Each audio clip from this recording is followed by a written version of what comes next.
وَهَذَا كِتَابٌ أَنزَلْنَاهُ مُبَارَكٌ فَاتَّبِعُوهُ وَاتَّقُوا لَعَلَّكُمْ تُرْحَمُونَ۔ بسم اللہ الرحمن الرحیم، نحمدہ ونصلی ونسلم علی رسولہ الکریم، واشہد ان لا الہ الا اللہ وحدہ لا شریک لہ، واشہد ان محمدا عبدہ ورسولہ، اما بعد۔ آج ہم سورۃ البقرہ کی آیت نمبر 30 سے شروع کریں گے۔ آدم علیہ السلام کا واقعہ یہاں سے شروع ہو رہا ہے۔ اللہ سے دعا ہے کہ اللہ تعالی ہمیں سننے، سمجھنے اور عمل کرنے کی توفیق عطا فرمائے۔ یاد رکھ لیں کہ قرآن مجید یہ ایسی کتاب ہے کہ جو بہت عظیم کتاب ہے، ایک ایسا قرآن ہے جو بہت عظیم قرآن ہے۔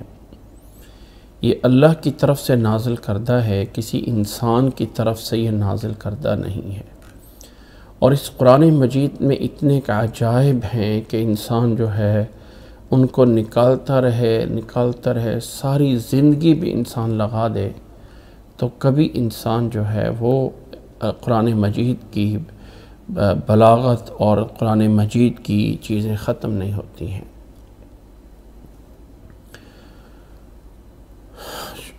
آگے چلنے سے پہلے ایک طائرانہ نظر جو ہے وہ ڈال دیں۔ گزشتہ جو ہم نے پڑھا ہے سورۃ البقرہ کا، اس پہ جو ہے اگر ہم تھوڑی سی نظر ڈال لیں تو سورۃ بقرہ کو اللہ تعالیٰ نے جب شروع فرمایا ہے تو الف لام میم سے شروع کیا ہے، حروف مقطعات سے، اور پھر فرمایا کہ یہ وہ عظیم کتاب ہے جس میں ذرہ برابر بھی کوئی شک نہیں ہے اور متقین کے لیے ہدایت ہے، جو غیب پہ ایمان لا کر نماز قائم کرتے ہیں، اللہ کے دیے ہوئے رزق سے خرچ کرتے ہیں، اور اللہ کے نبی صلی اللہ علیہ وسلم کے دیے ہوئے احکامات کو بھی مانتے ہیں، آخرت پہ یقین رکھتے ہیں، تو یہی لوگ ہدایت والے ہیں اور کامیاب ہونے والے ہیں۔ اس کے مقابل میں وہ کافر مشرکین یا وہ کافر یہود جن کے اوپر برابر ہے آپ کا ڈرانا اور نہ ڈرانا، وہ ایمان نہیں لائیں گے، تو اللہ تعالیٰ نے ان کے دلوں پہ مہر لگائی ہے اور کانوں پہ مہر لگائی ہے اور آنکھوں پہ پردہ ہے، بہت عظیم عذاب ان کے لیے رکھا ہے۔ کچھ دوسرے لوگ بھی ہیں ان میں سے جو کہتے ہیں ہم ایمان اللہ پہ اور آخرت پہ لائے، حالانکہ ان کا ایمان حالانکہ وہ مومن نہیں ہوتے، دھوکہ دینے کی کوشش کرتے ہیں اللہ کو اور ایمان والوں کو، حالانکہ وہ اپنے آپ کو دھوکہ دے رہے ہوتے ہیں۔ دلوں میں بیماری ہے، زمین میں فساد کرتے ہیں، ایمان والوں کو آگے کہتے ہیں بے عقل، حالانکہ وہ خود جو ہیں وہ بے عقل لوگ ہیں۔ ایمان والوں کو مل کے کہتے ہیں ہم تمہارے ساتھ ہیں، اپنے شیطانوں کے پاس جا کے کہتے ہیں ہم تو مذاق کرتے ہیں۔ اللہ تعالیٰ ان کو اس کی سزا دے گا اور ان کی سرکشی میں ہی انہیں اور بڑھا دے گا۔ ان لوگوں نے ضلالت، گمراہی لی ہے ہدایت کو چھوڑ کر اور کسی فائدے میں نہیں ہوئے۔ ان دونوں گروہوں کی مثال یہ ہے کہ پہلے انتظار میں تھے کہ اللہ تعالیٰ کسی کو بھیجے، اللہ نے جب اپنی طرف سے روشنی بھیج دی تو ان کی آنکھیں اور ان کے جو ہے وہ کان چلے گئے اور اندھیروں میں رہ گئے۔ اندھے اور بہرے جو ہیں، اندھے اور بہرے ہو کر، گونگے ہو کر واپس کبھی نہیں لوٹنے والے ہیں، یا یہ اتنے پریشان ہیں کہ اب بارش کے نیچے کھڑے ہوئے ہیں اور کان پھٹ رہے ہیں، تھوڑی سی روشنی ہوتی ہے تو چل پڑتے ہیں، وگرنہ وہیں پہ کھڑے رہ جاتے ہیں۔ اللہ تعالیٰ ان سب کو گھیرے میں لیے ہوئے ہے۔ اس تمہید کے بعد اللہ تعالیٰ نے پہلا حکم دیا تھا کہ یا ایھا الناس، اے لوگو، عبادت کر لو اپنے اس رب کی جس نے تمہیں اور پہلے لوگوں کو پیدا کیا ہے، زمین کو اور آسمان کو تمہارے لیے بنا کر تمہارے لیے بہت بڑا رزق نکالا ہے، اللہ کے ساتھ شریک نہ کسی کو بناؤ۔ پھر آگے اللہ تعالیٰ نے فرمایا تھا کہ اگر ایمان نہ لانے اور ماننے کی وجہ یہ بھی ہے کہ یہ جو پیغام آ رہا ہے قرآن کی شکل میں، یہ اللہ کی طرف سے نہیں کسی اور کی طرف سے ہو سکتا ہے، تو چلو کوئی ایک صورت اس طرح کی بنا کے دکھا دو، اپنے مددگاروں کو بھی بلا لو اگر سچے ہو۔ لیکن اللہ تعالیٰ نے فرمایا کہ تم نہیں کر سکتے ہو اور کر بھی نہیں سکو گے، تو جہنم سے بچ جاؤ جو کافروں کے لیے تیار کی گئی ہے۔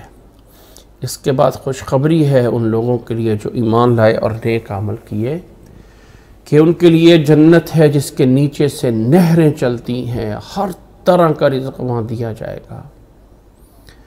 اور اللہ تعالیٰ نے جو مثالیں بیان کی ہیں نا، ان مثالیں میں یا کوئی بھی چیز اللہ تعالیٰ چھوٹی یا بڑی بیان کرے، اللہ تعالیٰ کو کوئی پوچھ نہیں سکتا کہ یہ کیوں کیا ہے۔ جو ایمان والے ہیں وہ اپنے رب کی طرف سے آنے والی ہر چیز کو حق کہتے ہیں، اور کافر لوگ ہی کہتے ہیں اللہ تعالیٰ ایسی چیز فلاں کیوں بیان کرتا ہے اور فلاں کیوں بیان کرتا ہے۔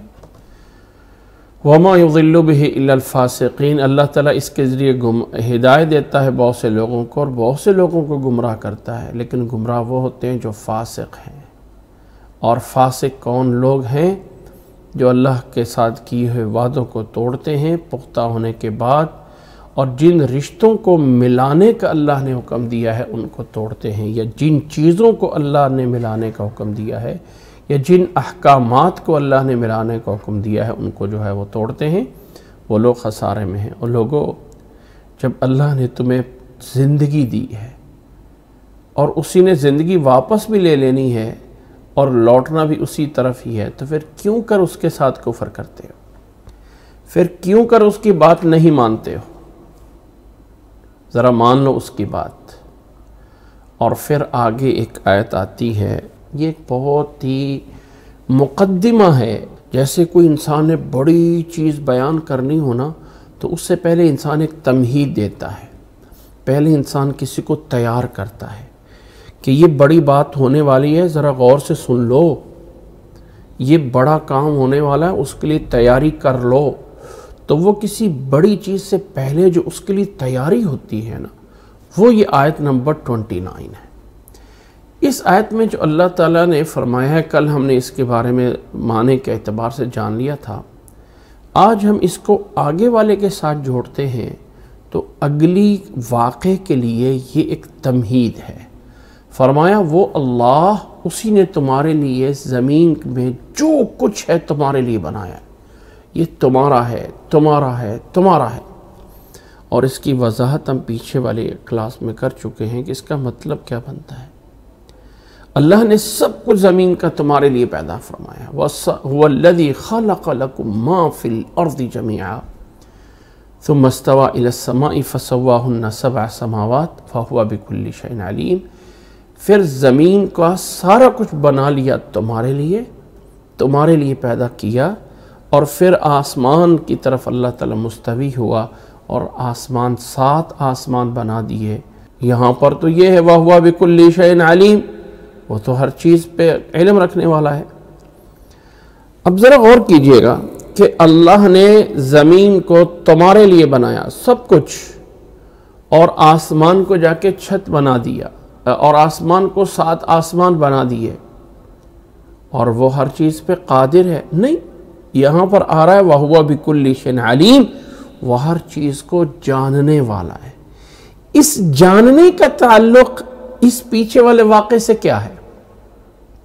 یعنی یہاں پر اللہ تعالیٰ جب یہ کہا ہے، اللہ تعالیٰ جب یہ فرما رہا ہے هُوَ الَّذِي خَلَقَ لَكُم مَّا فِي الْأَرْضِ جَمِيعًا ثُمَّ اسْتَوَىٰ إِلَى السَّمَاءِ فَسَوَّاهُنَّ 7 سَمَاوَاتٍ، لائق یہ تھا کہ یہاں پہ آیا جائے کہ وَهُوَ بِكُلِّ شَيْءٍ قَدِيرٌ، یہ سب کچھ اس اللہ نے بنایا ہے کیونکہ وہ ہر چیز پہ قادر ہے۔ لیکن قدیر نہیں آیا بلکہ علیم آیا ہے۔ اور یاد رکھ لیں کہ یہ آیتوں کے جو آخر میں اللہ کی صفات ہوتی ہیں، غفور الرحیم، عزیز الحکیم، عزیز علیم، حکیم علیم، بکل شیء قدیر، بکل شیء علیم، ان تمام کا تعلق اس کلام سے کہیں ہوتا ہے، آگے سے پیچھے سے کہیں سے لنک ہو رہی ہوتی۔ یہاں پر اللہ تعالیٰ نے بکل شیء علیم کہا ہے کیونکہ اگلی آیات میں ایک علم کی بات ہونے والی ہے، اور پھر اس اگلی بات کا ایک تمہید اور مقدمہ ہے یہ بات، اور وہ اگلا واقعہ شروع ہوتا ہے اس اگلی آیت سے جو آیت نمبر 30 ہے، جس میں اللہ نے فرمایا، ذرا دیکھیے، هو الذی کے شروع میں واو نہیں تھا، هو الذی خلق لکم، ٹھیک ہے، کہ اس کو پیچھے سے جوڑنا کسی واقعے کے ساتھ، الذین کو پیچھے جوڑا جائے گا کیونکہ الذین اسم موصول ہے، لیکن یہاں پر الذین کے شروع میں ضمیر لے آئے هو الذی، جبکہ پیچھے یہاں پہ هو الذی، یعنی فاسقین سے ہم الذین ینقضون عہد اللہ، یہ کوئی ایسا نہیں آیا، بلکہ یہاں پر ہوا ضمیر لا کے گویا کہ ایک کلام کو جو ہے وہ ایک نیا شروع کیا، اور پھر اگلی آیت کے شروع میں وا لا کے اس کو پیچھے والے کلام کے ساتھ جوڑ دیا۔ هو الذی، وہ اللہ جس نے زمین کو پیدا کیا تمہارے لیے۔ یہ پہلا اصول ذہن میں رکھ لو کہ اللہ نے ہمیں پیدا ہی زمین کے لیے کیا ہے، اور اللہ تعالیٰ نے بنی آدم کو، بنی انسانوں کے لیے جو کچھ زمین ہے تمہارے لیے بنائی، یہ پہلے اصول دے دیا ہے۔ اور قرآن مجید میں جو آگے یہ آیت آ رہی ہے، اس میں ایک عظیم واقعہ ہے آدم علیہ السلام کا۔ اللہ تعالیٰ نے آدم علیہ السلام کو کیسے پیدا کیا، پھر آدم علیہ السلام کا مرتبہ کیا ہوا، ان کے واقعات کیا ہوئے، یہ چند آیات میں کہ یہ جو آگے واقعہ شروع ہو رہا ہے اس کی تمہید ہے هو الذی خلق لکم ما فی الارض، کہ اللہ تعالیٰ نے زمین کا جو کچھ ہے تمہارے لیے پیدا کیا ہے۔ اے انسانوں، یہ دماغ میں پہلے سے ذہن رکھ لو، پہلے سے ذہن میں رکھ لو کہ زمین کا تمہارا، کیونکہ آگے ایک واقعہ شروع ہوتا ہے۔ آدم علیہ السلام جنت میں تھے، جنت سے زمین میں بھیجے گئے۔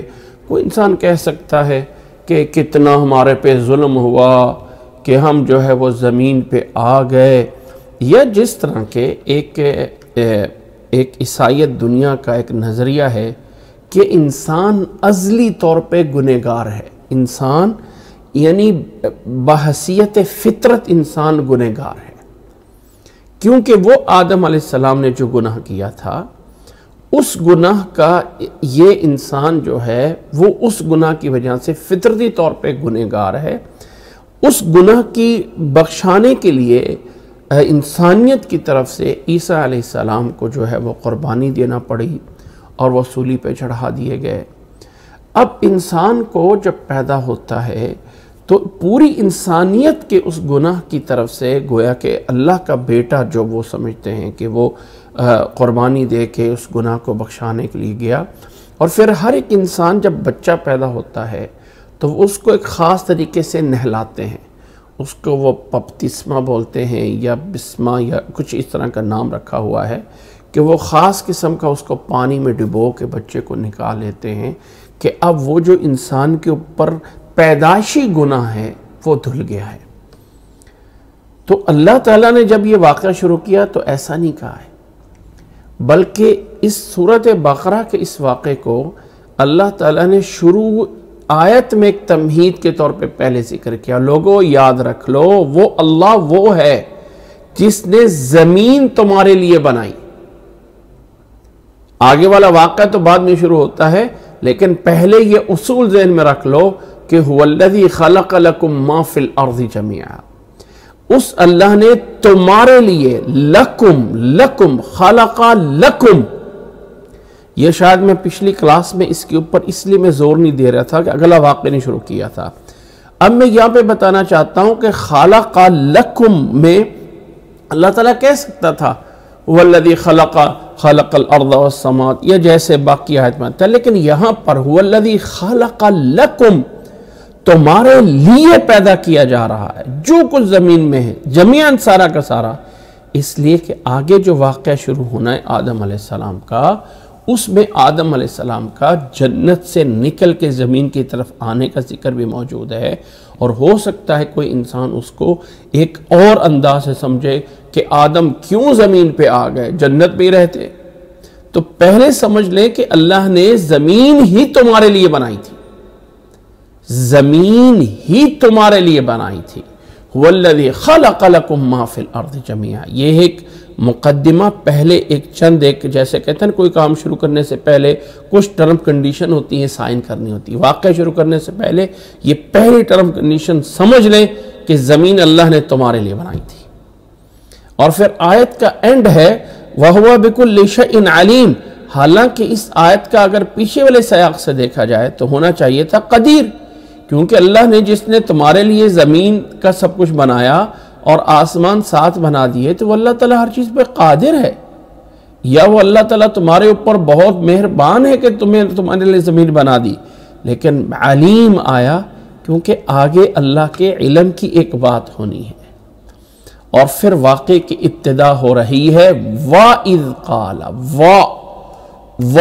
اس لیے اس هُوَ الَّذِي کے ساتھ اگلا واقعہ اس کو اٹیچ کیا جا رہا ہے حرف عطف دے کے، وَإِذْ قَالَ رَبُّكَ لِلْمَلَائِكَةِ إِنِّي جَاعِلٌ فِي الْأَرْضِ خَلِيفَةً قَالُوا أَتَجْعَلُ فِيهَا مَنْ يُفْسِدُ فِيهَا وَيَسْفِكُ الدِّمَاءَ وَنَحْنُ نُسَبِّحُ بِحَمْدِكَ وَنُقَدِّسُ لَكَ قَالَ إِنِّي أَعْلَمُ مَا لَا تَعْلَمُونَ۔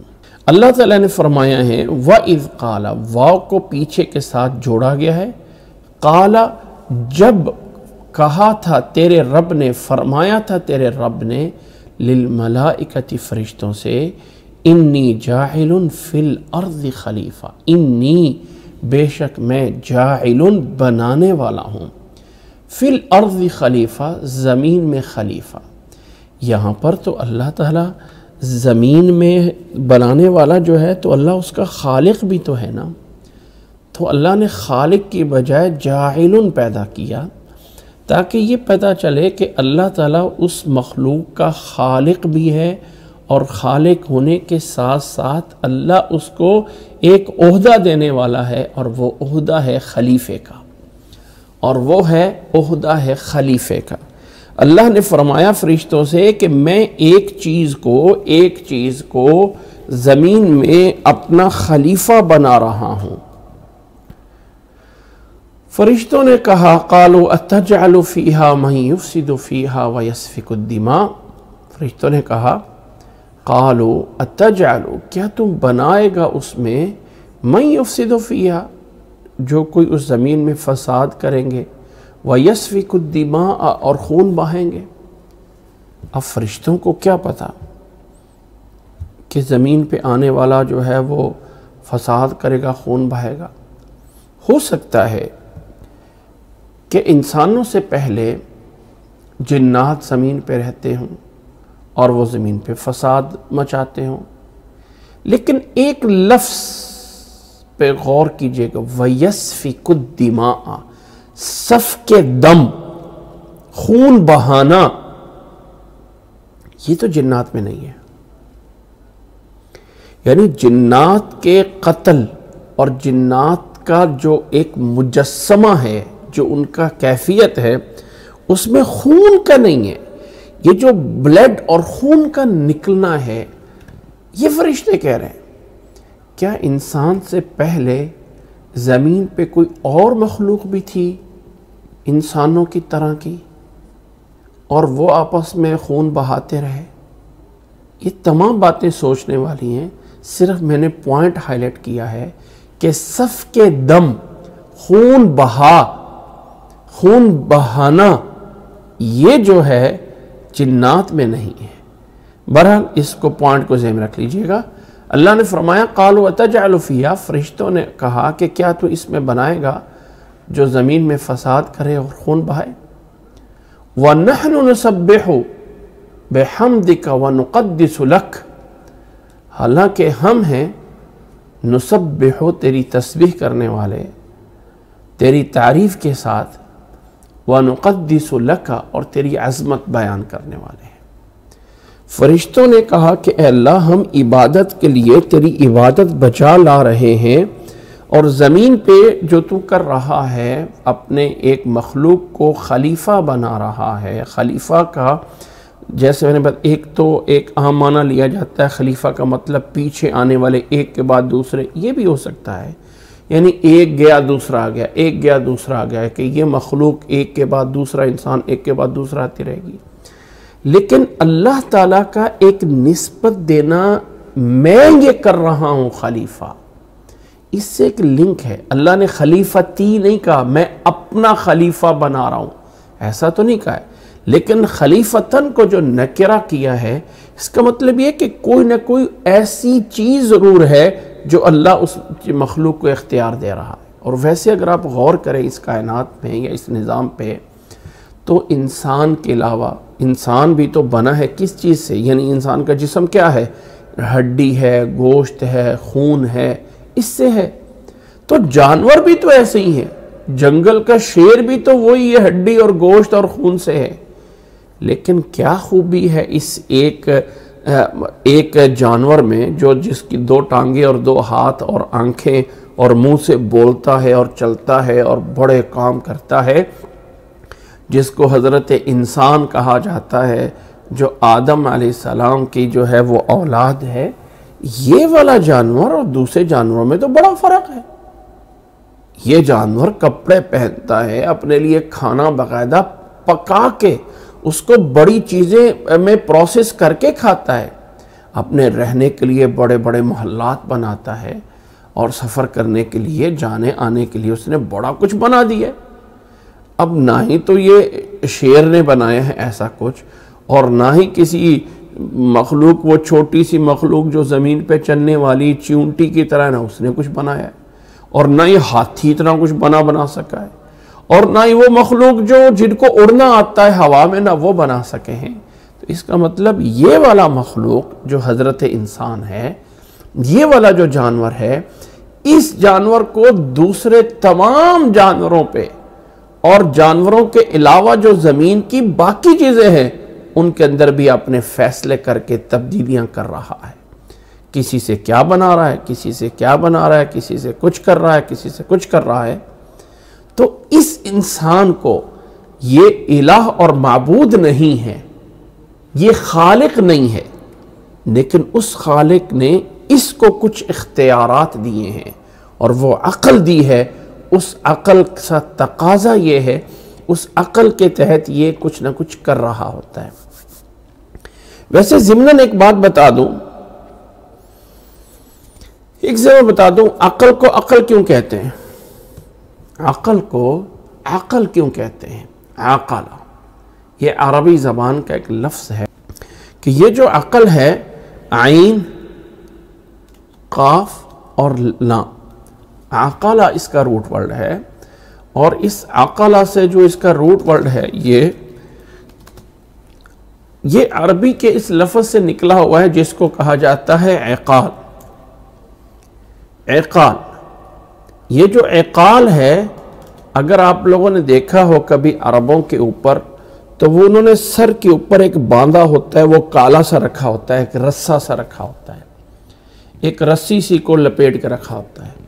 پرانے دور میں جب اونٹ چرایا کرتے تھے تو اونٹوں کو باندھنے کے لیے ایک رسی ہوتی تھی، کسی بھی جانور کو، ویسے اونٹ کو باندھنے کے لیے ایک خاص قسم کی رسی ہوتی ہے، اور وہ گول سی یوں ہوتی ہے۔ اس کو جو ہے نا، اس کے گھٹنا یوں کر کے اوپر چڑھا دیتے تھے اور وہ اس کا لاک لگ جاتا تھا۔ اونٹ کو لاک لگ گیا، وہ بیٹھ گیا۔ جب تک آپ اس کا وہ نہیں اتاریں گے، یعنی آپ کو اس کی رسی باندھنے کی نہیں پڑتی تھی، بلکہ اصل میں اونٹ کو عقال دیا جاتا تھا کہ وہ رسی اس کے گھٹنے پہ آگے والے پاؤں جو ہیں اس کو دورے کر کے وہاں سے چڑھا دیتے تھے، اور وہ اونٹ باندھا گیا۔ تو اس کو کہتے تھے عقال، اور اس کا مطلب یہ ہوتا تھا کہ اب ہم نے اس کو باندھ دیا ہے، اور اب ہم نے اس کو قید کر دیا ہے۔ جو اس کو قید کر دیا ہے، جو کنٹرول کر لیا ہے، اس کے لیے معنی ہوتا ہے عقالہ، یعنی کسی چیز کو باندھنا، کنٹرول کرنا۔ یہ لفظ عربی زبان کا اصل میں اس کی وہاں سے لیا گیا ہے، اور انسان کے عقل کو اس لیے عقل بولتے ہیں، انسان کی عقل کو عقل، کہ یہ انسان کو روک کے رکھتی ہے۔ اب دیکھیں نا، میں ایک مثال پہ دے رہا ہوں کہ ایک جانور ہے، اس کو نہ نفع کا پتہ نہ نقصان کا پتہ، وہ چلتا جا رہا ہے، آگے جو ہے وہ گڑا ہے، اس میں گر جو، اس کو پتہ ہی نہیں ہے۔ اس کو تو جب تکلیف ہوگی تو تب پتہ چلے گا مجھے تکلیف ہوئی ہے، ادروائز اس کو کوئی صحیح غلط کا پتہ نہیں ہے۔ تو انسان بھی ایک بے عقل تھا، اور اس کو عقل دے کے ایک کنٹرول کر لیا گیا انسان کو کنٹرول کر لیا گیا، تو اللہ تعالیٰ نے اس کے اندر وہ صلاحیت رکھ دی کہ یہ والی مخلوق دوسری مخلوق کی بنسبت اپنی چیزوں کو، اپنے سوچ کو کنٹرول کر کے صحیح اور غلط، یس اور نو کا فیصلہ کر سکتی ہے۔ تو اس اعتبار سے مت سمجھیے کہ خلیفہ کا معنی یہ ہے کہ اللہ معبود ہے تو یہ خلیفہ اللہ کی طرح معبود بن کے اس کی جگہ پہ آیا ہے، تو اللہ تو چونکہ گیا ہی نہیں ہے تو یہ خلیفہ اس کی جگہ پہ کیسے آ گیا ہے۔ تو یہ خلیفے کا وہ والا معنی نہیں ہے جو کہ ہم زمین پہ خلافت اور حکومت کے معنی میں خلیفہ لیتے ہیں۔ حضرت ابوبکر رضی اللہ تعالیٰ عنہ مسلمانوں کے پہلے خلیفہ ہیں نبی صلی اللہ علیہ وسلم کے بعد۔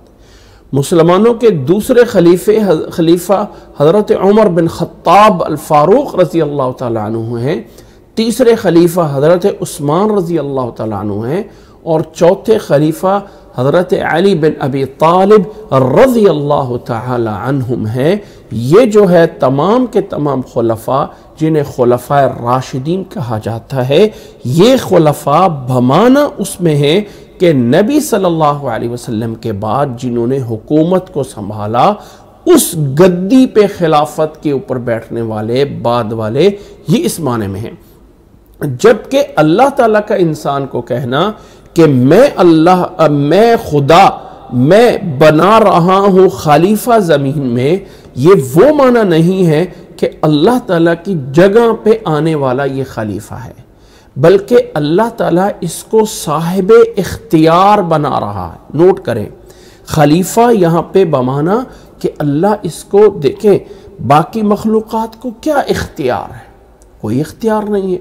فرشتے ہیں تو اللہ کے حکم کے پابند ہیں، اسی طرح دوسری باقی جانور ہیں، جمادات ہیں، اللہ کے کن فیکون کے تابع ہیں۔ صرف دو ہیں، انسان اور جن، جنہیں اللہ نے اختیار دیا ہے۔ اور اس انسان اور جنات میں سے بھی جو بڑی چیز ہے وہ انسان ہے کہ اللہ اس کو اپنا، اس کو جب میں لفظ نائب بولنے لگتا ہوں نا تو مجھے ڈر لگتا ہے کہ کوئی انسان یہ نہ کہہ دے کہ میں انسان کو اللہ کا نائب کر رہا ہوں۔ نہیں، اللہ کی نیابت اس انداز میں کہ اللہ نے اس کو صاحب اختیار بنایا ہے، جو اللہ نے اس کو دنیا میں اختیارات دیے بنسبت دوسری مخلوق کے، کہ اس کو اللہ نے خلیفہ بنایا۔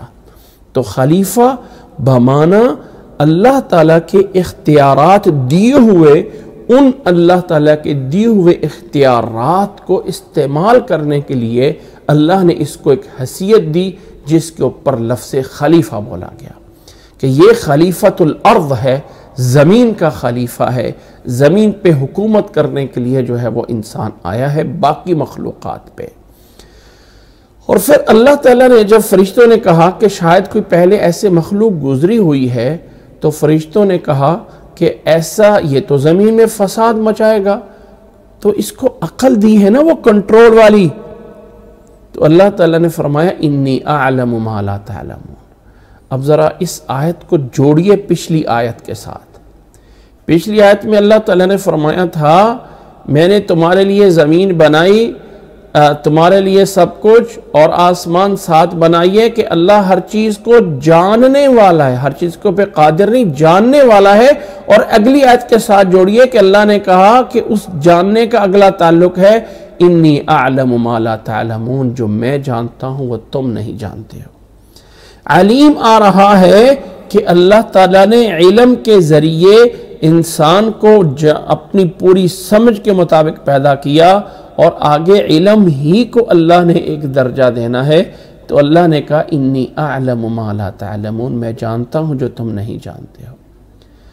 اب یہاں واقعہ مختصر ہے، انسان کو پیدا کر دیا گیا، کیسے پیدا ہوا، مٹی سے، یوں یہاں پہ ڈیٹیل تفصیل موجود نہیں ہے، وہ ہم ان آیات کے بعد الگ سے اس پورے واقعے کو بیان کرتے ہیں اور وہاں جانتے ہیں، لیکن ابھی آیات پوری کر لیں۔ ان آیات میں بھی بہت کچھ ہے جو واقعے کے درمیان میں ہم اس کو بیان کریں گے۔ فرمایا وَعَلَّمَ آدَمَ الْأَسْمَاءَ كُلَّهَا ثُمَّ عَرَضَهُمْ عَلَى الْمَلَائِكَةِ۔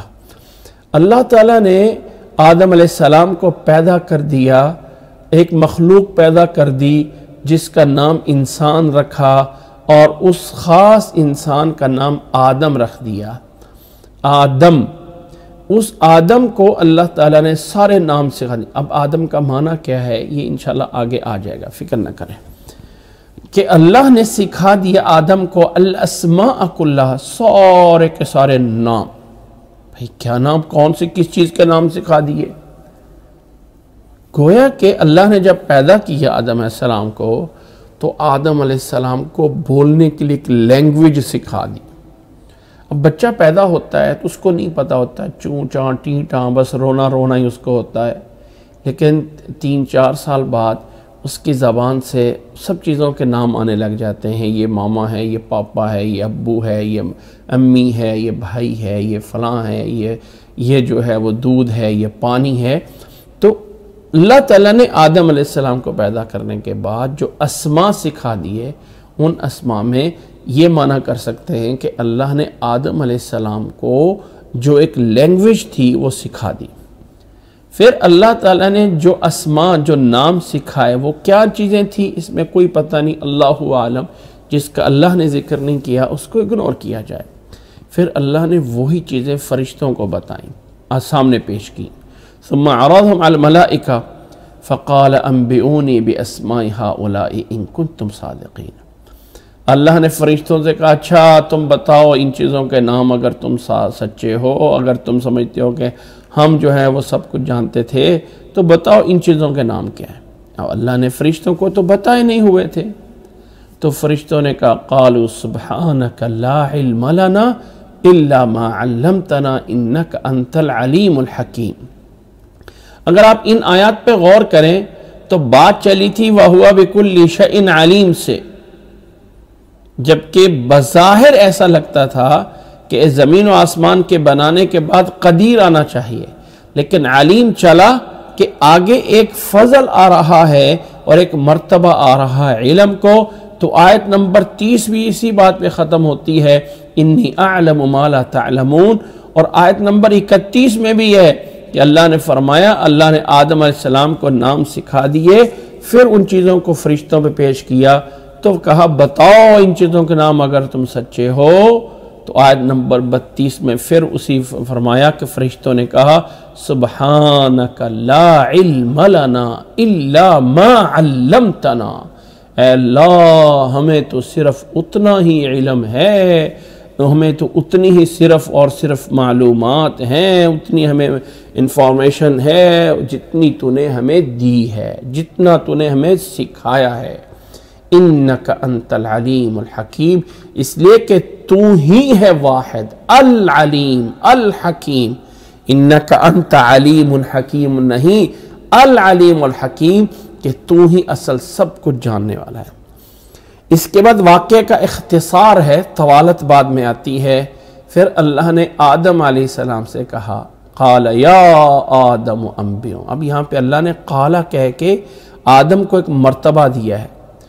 سورۃ اعراف میں آگے ہم پڑھیں گے، وہاں اللہ تعالیٰ نے یہ نہیں کہا کہ قال یا آدم، فرمایا ویا آدم، یہاں پہ فرمایا قال یا آدم انبئہم باسمائہم، اے آدم سکھا دیجئے، بتا دیجئے ان کو ان چیزوں کے نام، انبئہم باسمائہم۔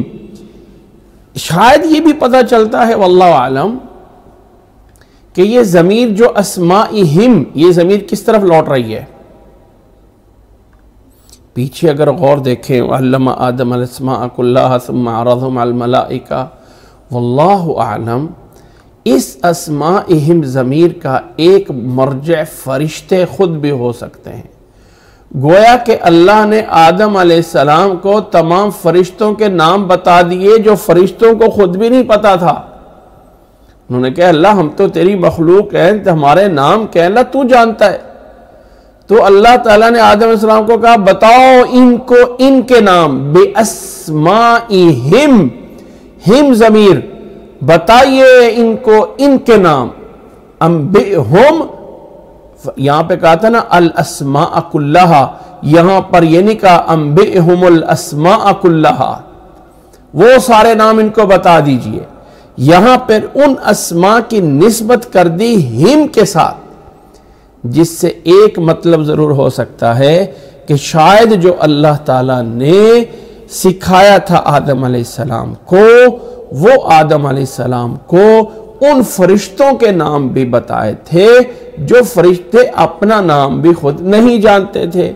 تو اللہ تعالیٰ نے اس امتحان کے بعد فرمایا انبئہم باسمائہم، فلما انبأہم باسمائہم، جب آدم علیہ السلام نے ان کو بتا دیا ان کے نام، اب ہم ضمیر کا مرجع، ہم ضمیر باسمائہم کو سے کیا مراد ہے؟ آیا الاسماء کلہا؟ تو اللہ تعالیٰ یہاں پہ کہہ سکتا تھا انبئہم بالاسماء، وہ نام بتائیے، لیکن اسماء کا اٹیچ کرنا، مضاف کرنا ہم ضمیر کی طرف، شاید یہ مطلب ہو سکتا ہے۔ دیکھیں یہ ساری کی ساری ایک اجتہادی باتیں، ان اجتہادات کو ہم اجتہاد تو رکھ سکتے ہیں قرآن مجید کے، لیکن میں حتمی فیصلہ نہیں دے سکتا ہوں کہ نہیں آدم، جب اللہ نے نہیں بتایا تو میں کیسے بتاؤں۔ لیکن اتنا ضرور ہو سکتا ہے کہ قرآن مجید کی ان جزئیات کو ذرا ملحوظ خاطر رکھا جائے کہ اللہ نے کہا ہے آدم علیہ السلام بتائیے ان کو ان کے نام، ہم ضمیر کا مرجع کہاں ہے؟ اسماء کی طرف ہے۔ انبئہم الاسماء کلہا بھی آ سکتا تھا، وہ سارے نام ان کو بتائیے، یا ہم ضمیر کا مرجع اسماء ہے تو انبئہم یعنی اسماء الکلمات، کیا مطلب ہے؟ ہم ضمیر کا مرجع اس ملائکہ کی طرف ہے تو بتائیے فرشتوں کو، انبئہم باسمائہم، یا اگر آپ کہیں کہ اس اسماء کلہا سے مراد وہ ایک خاص چیزوں کے نام ہے، اور یہ ہم ضمیر ان چیزوں کی طرف لوٹ رہی ہے، وہ جو مخصوص چیزیں تھیں جن کے نام آدم علیہ السلام نے سکھائے، بِأَسْمَائِهِمْ، ہم سے مراد وہ چیزیں ہیں، تو پھر اس کے لیے تو بِأَسْمَائِهَا آ سکتا تھا، ہاں ان چیزوں کے لیے لوٹنا ہے۔ یہاں پہ ایک ضمیر جو ہے وہ ایسے لگ رہی ہے جیسے کسی جاندار اور سمجھ والے کی طرف لوٹ رہی ہو، بِأَسْمَائِهِمْ، فَلَمَّا أَنبَأَهُمْ بِأَسْمَائِهِمْ، جب آدم علیہ السلام نے بتا دیے ان کے نام، قال، اللہ نے فرمایا أَلَمْ أَقُلْ لَكُمْ إِنِّي أَعْلَمُ غَيْبَ السَّمَاوَاتِ وَالْأَرْضِ وَأَعْلَمُ مَا تُبْدُونَ وَمَا كُنْتُمْ تَكْتُمُونَ۔ اللہ نے فرمایا فرشتوں سے، أَلَمْ أَقُلْ لَكُمْ، کیا تمہیں میں نے نہیں کہا تھا، کیا تمہیں بتایا نہیں ہوا کہ إِنِّي أَعْلَمُ غَيْبَ السَّمَاوَاتِ وَالْأَرْضِ، زمین و آسمان کی غیب میں جانتا ہوں۔ گویا کہ اللہ تعالیٰ نے فرمایا، اللہ تعالیٰ نے بتایا کہ فرشتوں، یہ اس مخلوق کو جو علم دیا ہے وہ میں نے دیا ہے، اور میں جانتا ہوں کہ یہ مخلوق اس لائق ہے، اس مرتبے پہ پہنچ سکتی ہے کہ اس کو جو ہے وہ نام بتائے جائیں اور یہ بہتر بن جائے، وہ یسفک الدماء والی مخلوق نہ ہو، وہ یفسدون فی الارض والی مخلوق نہ ہو، بلکہ یہ تمام چیزوں کو جاننے والی مخلوق ہو۔ نوٹ کریں، جاننے والی مخلوق ہو۔ تو اللہ نے فرشتوں کا جو بتایا ہے، یہ نہیں بتایا اللہ تعالیٰ نے کہ مرتبہ فرشتوں کی بنسبت طاقت ہے، کہ فرشتوں کی طاقت کم، ابن آدم یا آدم کی طاقت زیادہ، نہیں۔ جس چیز میں مقابلہ کیا ہے وہ صفت علم ہے، اور اللہ نے جب اپنی صفت یہاں پہ بھی گنوائی تو تب بھی علم کی دی، انی اعلم غیب السماوات والارض، یہ نہیں کہا انی قادر علی کل شیء، اور فرشتوں میں قادر ہوں ہر چیز پہ، نہیں، یہاں پر بھی وہ صفت علم کی لے کے آئے کہ اللہ نے فرمایا اے فرشتوں، جس مخلوق کو میں پیدا کیا ہے میں ہی عالم الغیب ہوں، میں ہر چیز کو بنا سکتا ہوں، جیسے مرضی قادر ہوں، بظاہر ہی آنا چاہیے تھا، لیکن ان آیات سے ایک خاص صفت کو زیادہ ویلیو دینا، اور ایک صفت علم کی ایک ایسی صفت ہے کہ عالم الغیب اللہ ہے، لیکن اس عالم الغیب اللہ کے بعد انسان کا علم حاصل کرنا یا معلومات جمع کرنا، یہ صفت بڑی ویلیو والی ہے۔ اسی صفت کی بنیاد پہ اللہ نے آدم علیہ السلام کو چنا ہے۔ یہی وہ صفت۔ اب اس پوری صفت میں دیکھ لیجئے کہ اللہ تعالیٰ نے آدم علیہ السلام کا فرشتوں کے سامنے یہ نہیں کہا دیکھو میں نے اس کو 2 ہاتھ دے دیے ہیں، کیسی مخلوق ہے، میں نے عجیب قسم کی اس کو ایسی طاقت دی ہے کہ یہ 2 آنکھوں سے کیا کچھ دیکھ سکتا ہے۔ میں ویسے بتانا چاہتا ہوں، انسان اپنے حساب سے یہ جو کیمرے بنتے ہیں، کوئی ایسا کیمرہ بنا دے کہ جو سیم وہ رزلٹ دے جو انسان کی آنکھ دیتی ہے۔ میرا خیال ابھی اتنا کوئی کیمرہ نہیں بنا، پتہ نہیں، مجھے ابھی ڈائریکٹ فگر یاد نہیں ہے کہ ابھی جو کیمرے ہیں اس کا میگا پکسل جو ہے وہ 2 ہے، 20 ہے، 10 ہے یا 30 میگا پکسل ہے یا 40 میگا پکسل ہے یا یہ ہے کہ 100 میگا پکسل ہے کیمرہ۔ جو انسان کی آنکھ کا کیمرہ ہے نا، واللہ عالم، شاید اس کو اگر اس کیمرے کے ساتھ جوڑا جائے تو انسان کی آنکھ کا کیمرہ پتہ نہیں کتنے 1000 میگا پکسل ہوتا ہے، کتنے 1000 میگا پکسل ہوتا ہے۔ شاید کچھ لوگوں نے اس پہ بھی بتایا ہے کہیں نہ کہیں کہ اتنا میگا پکسل انسان کی آنکھ کا کیمرہ ہے، اور جو انسان نہیں بنا سکتا۔ تو اللہ تعالیٰ نے ان چیزوں کو ہائی لائٹ نہیں کیا، بلکہ اللہ تعالیٰ نے علم کو ہائی لائٹ کیا ہے۔ اس انسان کے اندر علم کے سمندر ذخیرے جمع ہو سکتے ہیں، بہت بڑا وسیع ہے انسان کے اندر انفارمیشن جمع کرنے کی صلاحیت۔ شاید دنیا کے کمپیوٹر اتنے عاجز آ جائیں، یہ ڈیٹا سٹور ہونے کی جگہ ختم ہو جائیں دنیا میں، جتنی انفارمیشن انسان کے اندر خود سٹور ہو سکتی ہے۔ وہ الگ بات ہے کہ انسان سٹور نہیں کرتا، لیکن اتنی سپیس موجود ہے کہ کتنے ٹریلین بلین اور کتنے جو ہے وہ کتنے لاکھوں کروڑوں بلین ٹریلین جی بی یا پتہ نہیں کتنی جو ہے وہ ڈیٹا انسان کے اندر سٹور ہونے کی جگہ موجود ہے۔ تو اللہ تعالیٰ نے انسان کا مرتبہ فرشتوں میں فرمایا، نام سکھائے، اور پھر فرشتوں کو جب اللہ تعالیٰ نے فرمایا تو اپنا علم بتایا، انی اعلم غیب السماوات والارض واعلم ما تبدون وما تکتمون، اور میں جانتا ہوں جو کچھ تم ظاہر کرتے ہو، جو کچھ تم پوشیدہ کرتے ہو۔ اب فرشتے تو کچھ نہیں پوشیدہ کرتے تھے، فرشتے تو وہ تو کوئی چیز پوشیدہ کر ہی نہیں سکتے، تو اللہ تعالیٰ مخاطب کر رہا ہے وَأَعْلَمُ مَا تُبْدُونَ وَمَا تَكْتُمُونَ۔ یہ اللہ تعالیٰ نے جب واو زمین لے کے آگے نا، قَالَ أَلَمْ أَقُلْ لَكُمْ، ان کو کہا میں غائب جانتا ہوں زمین و آسمان کی، اور پھر واو کے ساتھ ایک نیا جملہ شروع کر کے گویا کہ خطاب ما تبدون وما تکتمون میں اب صرف فرشتوں کو نہیں رہا، اس کے علاوہ تمام مخلوق کو بھی اللہ تعالیٰ نے ہو سکتا ہے۔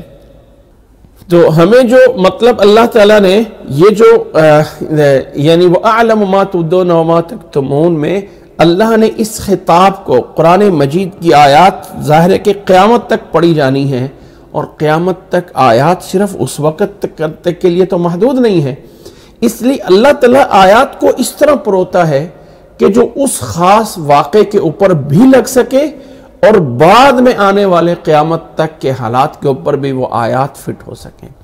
تو اللہ نے فرمایا وَأَعْلَمُ مَا تُبْدُونَ وَمَا كُنْتُمْ تَكْتُمُونَ، فرشتوں جو چھپاتے ہو، جو ظاہر کرتے ہو، چاہے کوئی بھی ہوگا تو میں پوری کی پوری معلومات رکھتا ہوں۔ یہ اللہ تعالیٰ نے اپنا پہلی چیز اس میں بیان فرمائی، گویا کہ یہاں سے وَإِذْ قَالَ رَبُّكَ لِلْمَلَائِكَةِ إِنِّي جَاعِلٌ فِي الْأَرْضِ خلیفہ سے جو واقعہ شروع ہوا ہے، اس کے بعد پھر اگلا اس کا بیان آدم علیہ السلام کو جو ہے وہ تعلیم دے دینا ہے، اور پھر آدم علیہ السلام کو تعلیم دے کے فرشتوں پہ فضیلت دے دینا ہے۔ یہ اس فضیلت ملنے کے بعد اللہ نے اب جو ہے وہ آدم علیہ السلام کو پیدا کر لیا ہے، اس کو جو ہے وہ اسماء اور لینگویج سکھا دی ہے. اب اللہ تعالیٰ نے فرشتوں پہ اس کو مرتبہ دے دیا ہے. اب دینے کے بعد آگے شروع ہوتا ہے مرحلہ، اور وہ ہے فرمایا وَإِذْ قُلْنَا لِلْمَلَائِكَةِ اسْجُدُوا لِآدَمَ فَسَجَدُوا إِلَّا إِبْلِيسَ أَبَى وَاسْتَكْبَرَ وَكَانَ مِنَ الْكَافِرِينَ. اللہ تعالیٰ نے فرمایا ہے وَإِذْ قُلْنَا لِلْمَلَائِكَةِ، اور جب ہم نے کہا فرشتوں سے، گویا کہ پہلا بات بھی ذہن رکھیں وہ لوگوں، یہ ایک احسان نہیں ہے تمہارا میرے پہ. اللہ تعالیٰ بتا رہا ہے ایک تو میں نے تمہیں جو ہے وہ خلیفۃ الارض بنایا ہے، ایک تمہیں علم دے کے فضیلت دی ہے، اور اسی طرح یہ ایک الگ بات بھی سمجھ لیں کہ وَإِذْ قُلْنَا لِلْمَلَائِكَةِ اسْجُدُوا لِآدَمَ، اور اسی طرح یاد کرو، یعنی جیسے پیچھے بات ہوئی ہے اسی طرح یہ بات بھی ہے. کیونکہ یہ جو از ہے نا، از یہ ایک ظرف ہے، اور اس سے پہلے کوئی نہ کوئی جو ہے ایک بات ہوتی ہے جو بولنے میں نہیں آ رہی ہوتی لیکن ذہن میں ہوتی ہے. جیسے مثال کے طور پہ اذکرو یاد کرو. اب یہ اذکرو کا جو ہے یہ لفظوں میں نہیں ہے، لیکن یہ جو ہے اشاروں میں موجود ہوتا ہے، کیونکہ اس کا تعلق پیچھے یہ ہے. ہاں فرمایا وَإِذْ قُلْنَا، اور یاد کرو. یہ جو یاد کرنے والا معنی لیا ہے یہ اس ورب سے لیا ہے جو اس سے پہلے لکھنے میں نہیں آتا لیکن ذہن میں ہوتا ہے. جب ہم نے یہ جب کا معنی اس دے رہا ہے، گویا کہ پچھلا یاد کر رکھ لو فضیلت ہو گئی ہے. اب اگلی فضیلت علم کے بعد دوسرا مرتبہ یہ ہے وَإِذْ قُلْنَا لِلْمَلَائِكَةِ اسْجُدُوا لِآدَمَ، جب ہم نے فرشتوں سے کہا آدم کو سجدہ کرو، آدم علیہ السلام کو سجدہ کرو. فَسَجَدُوا إِلَّا إِبْلِيسَ، فَسَجَدُوا إِلَّا إِبْلِيسَ، فوری آ گیا. اللہ نے فرمایا سجدہ کرو، فَسَجَدُوا، فا آتی ہے کسی کے رزلٹ اور جواب میں جو فوری ہو رہا، فوری بعد میں یہ کام ہوا. فرمایا ہم نے فرشتوں سے کہا، اور یہ بات ہم بار بار جان چکے ہیں کہ اللہ تعالیٰ کسی بات کو بڑا کرنے کے لیے جمع کا صیغہ بولتا ہے. دیکھیں پیچھے اللہ تعالیٰ نے یہ بھی تو کہا ہے نا، اللہ تعالیٰ نے یہ بھی تو کہا ہے نا قال یا آدم، بتا دیجئے اے آدم. قال مفرد کا صیغہ ہے، بتا دیجئے. اور جب اللہ تعالیٰ کسی بات کو بڑا کرنا چاہتا ہے تو اس مفرد کے صیغے کو جمع بنا دیا جاتا ہے. قلنا، ہم نے کہا. اور یہ بات میں پیچھے غیر المغضوب علیہم ولا الضالین میں یا اس کے علاوہ بہت سی اور جگہ پہ بتائی ہے کہ اللہ تعالیٰ کو مخاطب کرنا، ہم اللہ تعالیٰ کو وحدہ لا شریک، کہ ہم اللہ کو مخاطب کرنے کے لیے جو اپنی لینگویج میں لفظ استعمال کرتے ہیں، اے اللہ تو وحدہ لا شریک ہے. اور عربی زبان میں اللہم انت الاحد الصمد الذی لم یلد ولم یولد، انت کا لفظ استعمال کرتے ہیں، جبکہ عربی میں جمع کے لیے انتم کا لفظ استعمال ہوتا ہے. انتم، تم یہ ہو، تم یہ کرو، تو تم میں جمع آتی ہے، آپ جس کو ہم بولتے ہیں. تو اللہ کے لیے لفظ آپ نہیں بولا جاتا. اے اللہ تو یہ کر سکتا ہے، اے اللہ تو ہر چیز پہ قادر ہے، اے اللہ تو رحیم اور غفور ہے، اے اللہ تو جو ہے وہ سب کچھ کرنے والا ہے. ہم اور عربی میں اللہم انت، اللہم انت، اللہم انت الغفور الرحیم، انتم نہیں بولا جاتا کیونکہ اللہ کے ساتھ کوئی شریک نہیں ہے. لیکن اللہ جب اپنی طرف سے بیان دیتا ہے اور اس میں عظمت دینا ہے تو اللہ نہیں یہ کہتا ہے میں نے یہ کہا، قلتو، نہیں، قلنا. اور اس چیز کو مقصد ہوتا ہے عظمت دینا. فرمایا وَإِذْ قُلْنَا لِلْمَلَائِكَةِ اسْجُدُوا لِآدَمَ، جب ہم نے کہا. اب اللہ کے ساتھ کوئی دوسرا نہیں ہے، اللہ تعالیٰ کے ساتھ کوئی دوسری مخلوق نہیں ہے، اللہ تعالیٰ ایک مخلوق ہے. لیکن اس کو جمع اس لیے کہا کہ وہ اللہ اس حکم کو بڑا کرنا چاہ رہا ہے. جب ہم نے کہا فرشتوں سے اسجدوا لآدم، آدم علیہ السلام کے لیے سجدہ کرو. آدم علیہ السلام کے لیے سجدہ کرو. آدم علیہ السلام کے لیے سجدہ کرو۔ ویسے یہاں پر یہ مسئلہ تھوڑا سا میں بتا دیتا ہوں، لیکن تفصیل کے ساتھ آگے آئے گا۔ ایک ہوتا ہے سجدہ لی آدم اور ایک ہوتا ہے الی آدم۔ اللہ تعالیٰ نے آدم علیہ السلام کو قبلہ بنایا تھا یا اللہ تعالیٰ نے آدم علیہ السلام کو سجدہ کروایا تھا؟ اب اللہ تعالیٰ کی عظمت، سجدہ صرف اللہ تعالیٰ کے لیے، غیر اللہ کے لیے سجدہ ہمارے اس اسلام میں جائز نہیں ہے، لیکن آدم علیہ السلام کے لیے سجدہ، اس کی ایک رائے تو عام وہی رائے ہے جس طرح میں بتانا چاہتا ہوں کہ اللہ نے آدم علیہ السلام کو قبلہ بنایا۔ اب مکہ مکرمہ میں جو کعبہ ہے وہ پتھر کا بنا ہوا ایک کمرہ ہے، پتھروں کا بنا ہوا ہے، تو کبھی کوئی مسلمان یہ نہیں کہتا ہے کہ میں پتھر کو سجدہ کرتا ہوں، نہیں، اس لیے کہ مسلمان کے 1% ایک ذرہ فیصد بھی دماغ میں نہیں ہے کہ میں اس کعبہ کے پتھروں کو سجدہ کر رہا ہوں، نہیں، میں سجدہ اللہ کو کر رہا ہوں۔ اللہ نے اس کعبہ کو میرے لیے قبلہ بنایا ہے، اور قبلہ کا مطلب ہے عربی میں ایک سمت، ایک جہت، ایک سائیڈ، یہ والی جہت ہے تمہارے لیے۔ فولی وجہ کا شطر المسجد الحرام، مسجد حرام اس کو قبلہ بنایا گیا۔ قبلہ عربی میں جیسے ہم ہوتے ہیں نا سامنے ہونا، تو اس کے لیے لفظ استعمال ہوتا ہے آمنے سامنے ہونا۔ تو اللہ تعالیٰ نے جو ہم نے جس چیز کو سامنے جس سائیڈ پہ کرنا ہے، اس کعبہ کو کعبہ کہتے ہیں، 4 دیواری والی چیز، وہ ہمارے اردو میں بھی استعمال ہوتے تھے۔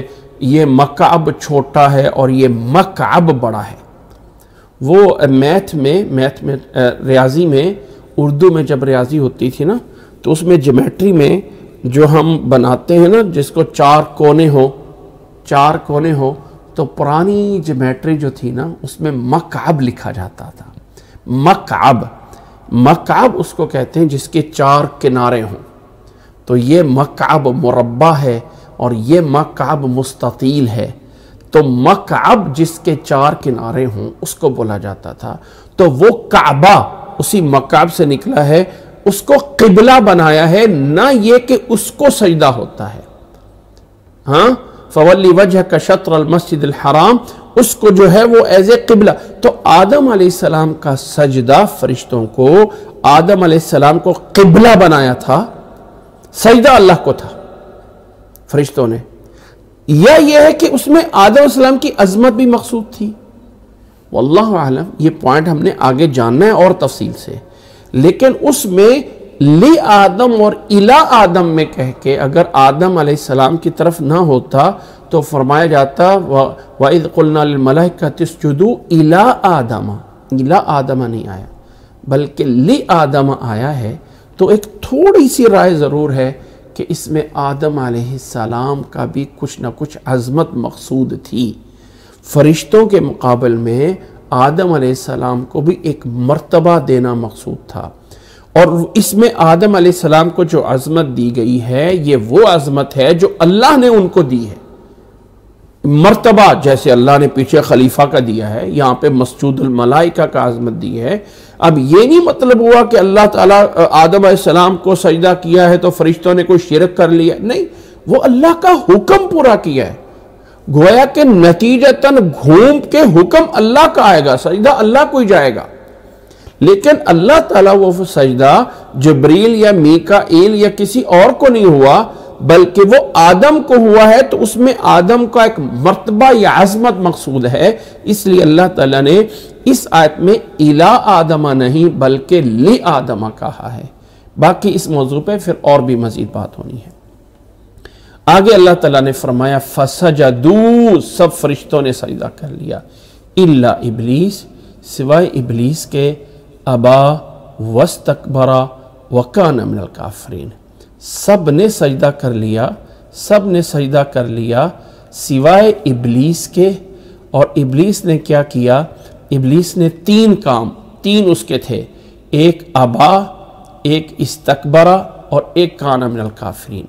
ابلیس فرشتوں کو کہا سجدہ کرو، سب نے سجدہ کر لیا سوائے ابلیس کے، اور ابلیس جو ہے اس کے 3 کام تھے، ایک اس نے ابا کیا، ایک اس نے استکبرہ کیا، اور ایک اس کا جو ہے وہ کان من الکافرین ہوا۔ اور قرآن مجید میں یہ واحد آیت ہے، سورۃ بقرہ کے آیت نمبر 34، یہ واحد آیت ہے قرآن مجید میں جہاں اللہ نے ابلیس کے ساتھ 3 چیزیں بتائی ہیں، ایک ابا، ایک استکبرہ اور کان من الکافرین۔ وگرنہ پورے قرآن مجید میں باقی جہاں جہاں بھی آدم علیہ السلام کا یہ واقعہ آیا ہے، یا تو ابا آیا ہے یا استکبرہ آیا ہے، الا ابلیس ابا لم یکن من الساجدین، الا ابلیس ابا یا الا ابلیس استکبرہ، یعنی یہ لفظ 3 اکٹھے ہونا، اس کا ابا انکار کرنا، اس کا تکبر کرنا اور اس کا کافروں میں سے ہو جانا، یہ 3 پوائنٹ اللہ نے یہاں پر ذکر کیے ہیں سورۃ بقرہ میں۔ اور یہاں پر اس لیے کہ ایک مقدمہ چل رہا ہے اس سورت کا، کہ یہ سورت کے شروع میں اللہ تعالیٰ نے تمہید کے بعد انسان کا جو پیدائش کا مراحل بیان کیا جا رہا ہے، یا انسان کی عظمت دینا مقصود ہو، انسان تم چھوٹے نہیں ہو، تم بہت بڑی چیز ہو، اس رب کی عبادت کر، تم کو چھوٹا نہیں ہے، تجھے اللہ نے خلیفۃ الارض بنایا، اور تجھے اللہ تعالیٰ نے جو ہے وہ فرشتوں سے سجدہ کروایا، اور تیرا مخالف بہت بڑا مخالف ٹھہرا، بہت بڑا تھا وہ مجرم ابلیس، جس نے ابا بھی کیا، جس نے استکبرہ بھی کیا، جس نے کان من الکافرین بھی کیا۔ یہ تینوں اس کی صفتیں ایک ساتھ اکٹھی ہو کر صرف آیت نمبر 34 میں آئی ہیں، باقی آیات کے ساتھ موازنہ اس کے بعد آنا ہے۔ صرف ہم یہ آیتیں پوری کریں اور پھر میں تمام آیتوں کے ساتھ اس کا موازنہ کر کے جو ہے وہ دکھاؤں گا۔ اس کے بعد اللہ تعالیٰ نے فرمایا کہ اب فرشتوں نے سجدہ کر لیا اور ابلیس نے انکار کر دیا۔ آگے اللہ نے فرمایا وَقُلْنَا يَا آدَمُ اسْكُنْ أَنْتَ وَزَوْجُكَ الْجَنَّةَ، فرمایا ہم نے پھر کہا، وَقُلْنَا، یہاں پر دوبارہ قول کو لوٹایا گیا، جبکہ پیچھے تھا نا، پیچھے بھی وَإِذْ قُلْنَا لِلْمَلَائِكَةِ، جبکہ یہاں پہ ہو سکتا تھا وَيَا آدَمُ اسْكُنْ أَنْتَ وَزَوْجُكَ الْجَنَّةَ، جیسے کہ سورۃ اعراف میں باقاعدہ موجود ہے۔ سورۃ اعراف میں یہ قلنا کو دوبارہ نہیں لوٹایا گیا ہے، سورۃ اعراف میں صرف اور صرف یہ ذکر کیا گیا ہے وَيَا آدَمُ اسْكُنْ أَنْتَ، یہ قلنا کا پیچھے ایک دفعہ ہو گیا وَإِذْ قُلْنَا لِلْمَلَائِكَةِ، لیکن سورۃ بقرہ میں اس کو دوبارہ لوٹا کے ایک اہمیت دی، ہم نے کہا یا آدم اسکن انت وزوجک الجنت وکلا منہا رغدا حیث شئتما ولا تقربا هذه الشجرة فتکونا من الظالمین۔ اللہ تعالیٰ نے فرمایا کہ ہم نے کہا اے آدم، ہم نے کہا اے آدم اسکن رہو، انت تم بھی، وزوجک اور تمہاری بیوی بھی، الجنت جنت میں، وکلا اور دونوں کھاؤ، منہا اس سے، رغدن وافر مقدار میں، حیث شئتما جہاں کہیں سے چاہو، اور دوسرا کام ولا تقربا اور تم دونوں قریب نہ جانا، قریب نہ جانا، کھانے کی بات دور کی ہے، یہ نہیں کہا ولا تاکلا، ولا تقربا قریب نہیں جانا۔ گویا کہ جب انسان کو کسی چیز سے منع کیا جاتا ہے نا تو اس کے منع کرنے کے سٹیپ ہوتے ہیں۔ اللہ تعالیٰ نے قرآن مجید میں سورۃ بنی اسرائیل میں جب یہ کہا ہے نا زنا نہیں کرنا، فرمایا یہ نہیں کہا زنا نہیں کرنا، فرمایا ولا تقربوا الزنا، ولا تقربوا قریب نہ جاؤ۔ تو قریب کا مطلب یہ ہوتا ہے کہ جو چیزیں اس گناہ تک پہنچانے والی ہوتی ہیں نا، جو سٹیپ کر کے انسان گناہ کرتا ہے، وہ پہلے سٹیپ جو ہوتے ہیں ان سے بھی بچ جاؤ۔ جو اللہ تعالیٰ نے یہ نہیں کہا وَلَا تَأْكُلَا هَذِهِ الشَّجَرَةَ، تم دونوں اس درخت کو نہ کھانا، فرمایا قریب بھی نہ جانا، اس لیے کہ جب قریب جاؤ گے بیٹھنے کے لیے، سایہ دینے کے لیے، تو کھایا بھی جا سکتا تھا، صرف ویسے ہی دور رہو۔ وَلَا تَقْرَبَا هَذِهِ الشَّجَرَةَ فَتَكُونَا، اگر قریب ہو جاؤ گے اور اگر اس درخت کے تو تم ہو جاؤ گے ظالمین میں سے، ظالموں میں سے ہو جاؤ گے، یعنی اللہ کی نافرمانی ہو جائے گی۔ ایک سوال یہ ہے کہ اللہ تعالیٰ فرشتوں نے سجدہ کس کو کیا تھا؟ آدم علیہ السلام کو، ٹھیک ہے، آدم علیہ السلام۔ اور یہ یقیناً ہے کہ آدم علیہ السلام کو اللہ تعالیٰ نے مرد پیدا کیا تھا، یعنی اس انسان کی بھی دو چیزیں میں، ایک مرد ایک عورت ہے۔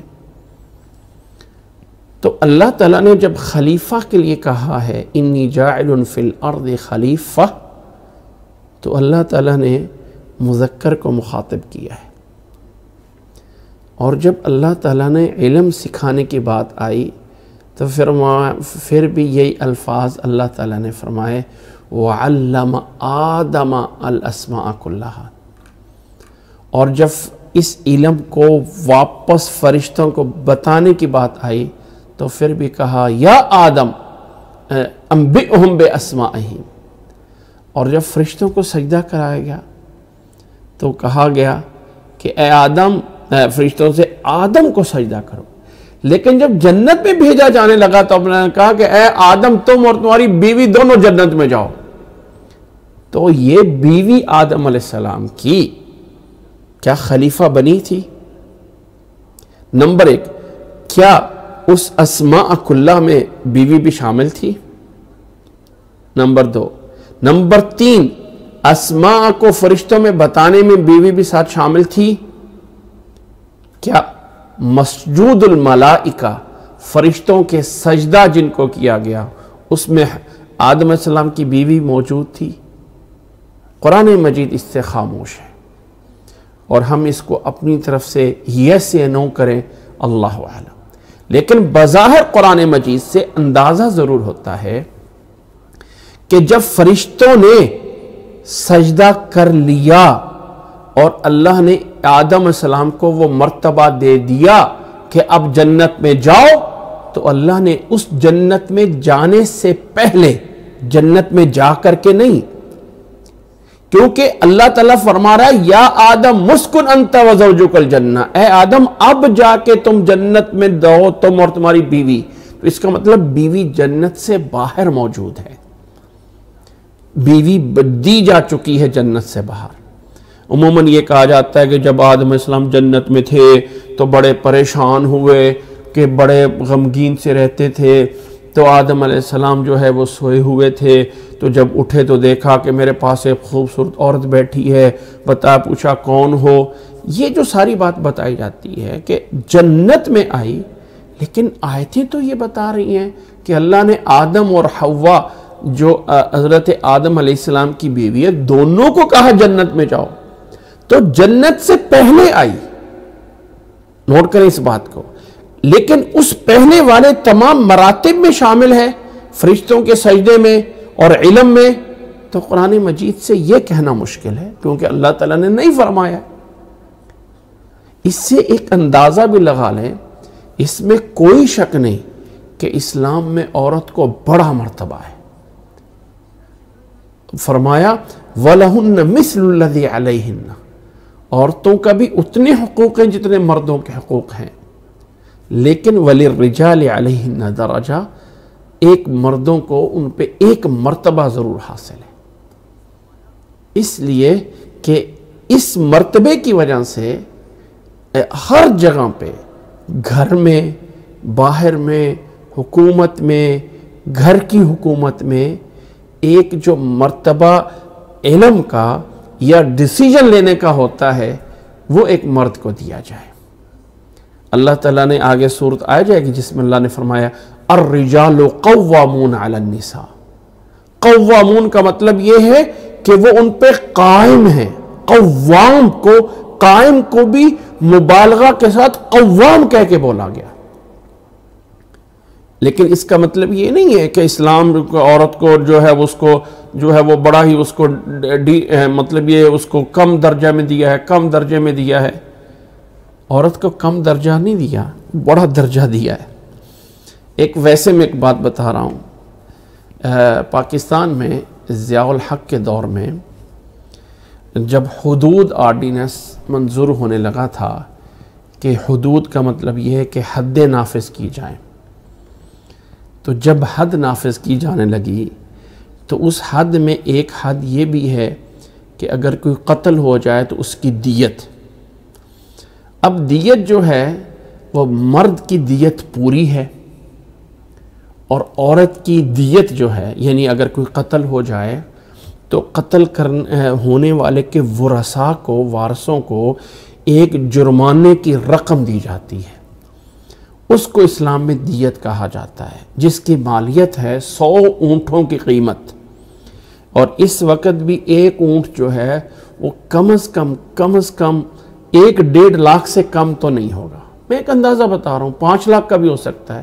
لیکن 1 لاکھ سے کم ایک اونٹ مشکل ہے، ایک بھینس اور ایک گائے نہیں اتنے کی ملتی، تو 100 اونٹ گویا کہ 1 کروڑ روپیہ، 10 ملین روپیز جو ہے، یعنی ایک کم سے کم یہ ایک اماؤنٹ ہے جو دیت کی مقتول کے وارثوں کو دی جاتی ہے۔ اب مرد کی دیت پوری ہے اور عورت کی دیت آدھی ہے، تو جب اس پہ بحث ہوئی کہ عورت کی آدھی دیت ہوگی اور مرد کی دیت پوری ہوگی، تو جو قومی اسمبلی میں، پاکستان کی نیشنل اسمبلی میں عورتیں تھیں، انہوں نے شور اٹھا دیا کہ یہ تو عورتوں کے حقوق جو ہے، اس میں تو عورتوں کی ساتھ نا انصافی ہے، اور عورتوں کے ساتھ جو ہے وہ انصاف نہیں ہے، اگر مردوں کی دیت پوری ہے تو عورت کی دیت بھی پوری ہونی چاہیے، یہ تو عورتوں کے ساتھ نا انصافی ہے۔ تو ان کے اندر ایک مرد مجاہد، ہمارے بزرگوں میں ایک بزرگ بھی موجود تھے قومی اسمبلی میں، انہوں نے کہا لوگوں اسلام کی حکمت کو سمجھو، اللہ نے اس میں عورت کا لحاظ رکھا ہے۔ کہنے لگے وہ کیسے؟ کہنے لگے اگر عورت قتل ہو گئی تو اس کی دیت کس کو ملے گی؟ اس کے خامد کو۔ کتنی ہے؟ آدھی۔ مرد قتل ہو گیا تو دیت کس کو ملے گی؟ عورت کو۔ کتنی؟ پوری۔ وہ کہا اس کو الٹ سمجھو، لینے والا کون ہے؟ دینے کی بات چھوڑو، یہ کہو کہ دیت سے مستفید ہونے والا کون ہے؟ اگر عورت مستفید ہو رہی ہے تو پوری دیت لے رہی ہے، اور مرد مستفید ہو رہا تو آدھا لے رہا ہے۔ تو اسلام نے اس رزلٹ کو دیکھو۔ جب یہ بات کہی تو سارے لوگ خاموش ہو گئے۔ واو، واقعتاً ہاں، اور مرد قتل ہو رہا ہے، عورت کا پیچھے کوئی اور نہیں ہے ذریعہ، تو بھائی عورت کو پوری دیت دو، 100 اونٹوں کی قیمت۔ اچھا جی، مرد قتل ہوا یعنی عورت قتل ہوئی ہے تو پیچھے مرد لینے والا ہے، تو بھائی اس کو آدھا دے دو، وہ تو کما بھی لے گا۔ تو لحاظ کس کا ہوا؟ عورت کا یا مرد کا؟ فائدہ کس کا ہوا؟ مرد کا یا عورت کا؟ عورت کا۔ تو اس لیے ظاہراً یہ دیکھ لیا کہ مرد کی دیت پوری ہے اور عورت کی دیت آدھی ہے، اس کو نہ دیکھو، یہ دیکھو کہ حصول کس نے کرنا ہے۔ تو بہرحال میں بتانا یہ چاہتا ہوں کہ اس مسجود الملائکہ میں عورت نہیں ہے، تعلیم اسماء میں عورت کا ذکر نہیں ہے، لیکن جنت جانے میں عورت کا ذکر موجود ہے۔ گویا کہ ایک بات ذہن میں رکھ لیں کہ اللہ نے جس کو کہتے ہیں نا حکومت، جس کو کہتے ہیں نا ایک مرتبہ اور مقام اور آرڈر دینے کی حیثیت، ظاہر ہے کہ ہمیشہ یاد رکھ لیں کسی چیز کا نظام دو چیزوں جو ہے نا، وہ گاڑی کے بھی 2 پہیے ہوتے، ایک آگے والے اور ایک پیچھے والے۔ اگر پیچھے والے الگ گھومنا شروع کر دیں اور آگے والے الگ گھومنا شروع کر دیں تو گاڑی چلتی نہیں ہے۔ ہمیشہ پہلے والے پہیے جو ہے نا اکثر گاڑیوں کے، وہی پیچھے والوں کو کھینچ کے آگے لے کے جاتے ہیں۔ تو نظام زندگی، نظام حکومت، نظام گھر کا، ایک گھر کی حکومت، اس میں جو ڈیسیجن لینے کا حق ہے نا وہ مرد کو ملنا چاہیے۔ اور یہی چیز، یہ میں اس لیے اس کو ہائی لائٹ کر دیا ہے، اس لیے اس میں قطعاً وہ مقصد نہیں ہے کہ اسلام نے عورت کو جو ہے اس کو کم مرتبہ نہیں دیا، اس کا مرتبہ اپنے لحاظ سے بہت بڑا دیا ہے۔ تو اللہ تعالیٰ نے جب آدم علیہ السلام کو جنت میں داخل کرنا چاہا ہے نا، اس کو خوشی دینا چاہیے، تو تب اللہ نے فرمایا ہے وَإِذْ قُلْنَا وَقُلْنَا يَا آدَمُ اسْكُنْ أَنْتَ وَزَوْجُكَ الْجَنَّةَ۔ بھائی پیچھے زوج کہاں تھی جب کہا وَإِذْ قُلْنَا لِلْمَلَائِكَةِ اسْجُدُوا لِآدَمَ وَزَوْجَتِهِ، نہیں فرمایا، اس لیے کہ اب آدم علیہ السلام کو وہ جو زندگی کا، یعنی وہ جو ایک جینے کا جو ہے، جیسے ایک میں اس کو لفظ بولنے کے لیے تھوڑا سا احتیاط کر رہا ہوں کہ ایک زندگی میں راحت اور سکون کا بھی دینا ہے، تو اس موقع پہ ایک عورت کو اس کا ساتھ دیا گیا ہے۔ اب جو جنت ہے نا اے مرد، تیری ایک جنت وہ بھی ہے جو اللہ نے بنائی ہے، اور مرد کی ایک جنت اس کی عورت بھی ہے۔ اس لیے مرد کی جنت عورت کے بغیر ادھوری ہے، اور عورت اس مرد کے بغیر اپنی جنت پوری نہیں کر سکتی ہے۔ تو وہ جو جنت اللہ نے بنائی ہے آدم علیہ السلام کے لیے، اب اس جنت کو پورا کرنے میں اس کی زوجہ کو ساتھ شامل کیا گیا۔ اس لیے واللہ اعلم آدم علیہ السلام کو جب پیدا کیا گیا، اس وقت جب سجدہ کرایا گیا، اس وقت جب آدم علیہ السلام جنت میں داخل ہونے لگے، تو اس ٹائم سے پہلے حضرت حوا علیہ السلام کو پیدا کیا گیا تھا۔ اب جو مشہور یہ ہے کہ عورت کو ٹیڑھی پسلی سے پیدا ہوئی، یہ انشاءاللہ آگے بات آنی ہے، کیونکہ آدم علیہ السلام کا واقعہ جب شروع ہوتا ہے سورۃ بقرہ کے شروع میں، تو یہ قرآن کا پہلا واقعہ ہے، قرآن کی پہلی سٹوری ہے جو اللہ تعالیٰ نے الف لام میم کے بعد شروع کیا ہے۔ تو پہلی سٹوری اور پہلا قصہ آدم علیہ السلام کا آتا ہے، اور اس قصے میں بہت کچھ ہے جاننے والا جو انشاءاللہ تعالیٰ بیان ہوگا۔ تو اللہ نے فرمایا وَقُلْنَا يَا آدَمُ اسْكُنْ أَنْتَ وَزَوْجُكَ الْجَنَّةَ، ہم نے کہا اے آدم اسکن رہو، انت تم بھی، وزوجک اور تمہاری بیوی بھی، الجنہ جنت میں۔ یہ ہے ایک حکم۔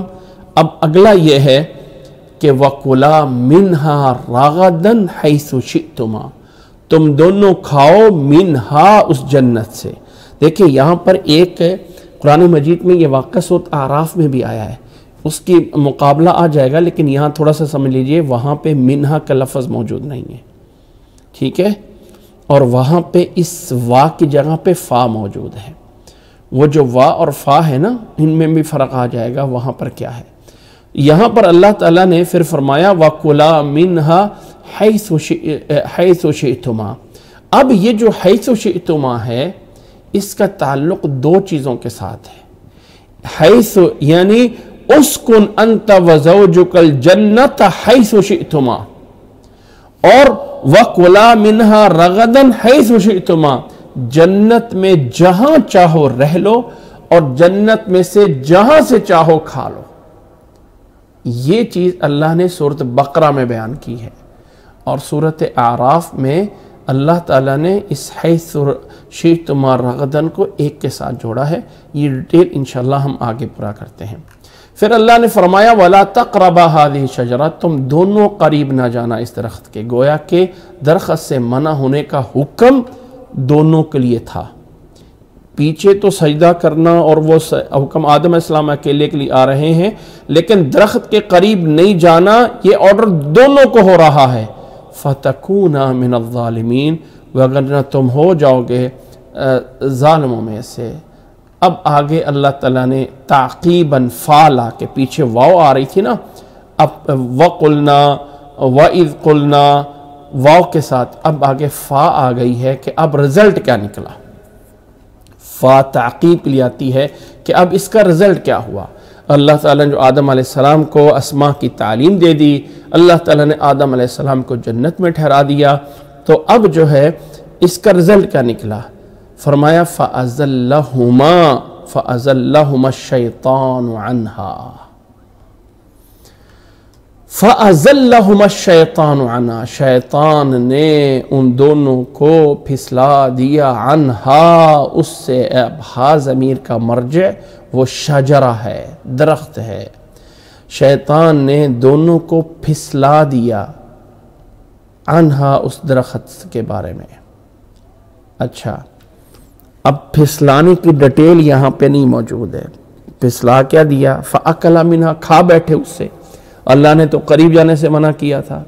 وہ جو ڈیٹیل ہے نا وہ اللہ تعالیٰ نے یہاں نہیں بیان کی ہے، اس لیے کہ سورۃ بقرہ میں انسان کی عظمت مقصود ہے، اس لیے ڈیٹیل نہیں دی ہے کہ کیا کیا انسان نے، کیا کیا تھا. کھا بیٹھا تھا، یہاں پہ کہا بس پھسل گئے تھے، لغزش ہو گئی تھی، ایک لغزش ہو گئی تھی.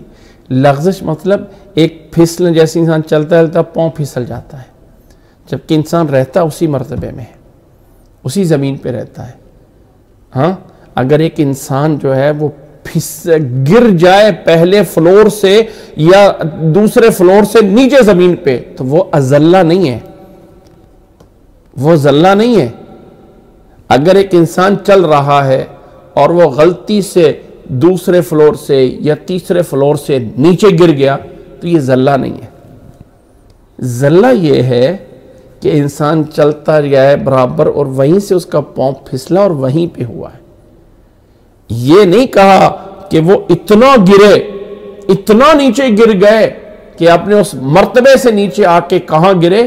فرمایا ایک زلل ہو گئی، اور وہ کس نے کروائی؟ شیطان نے.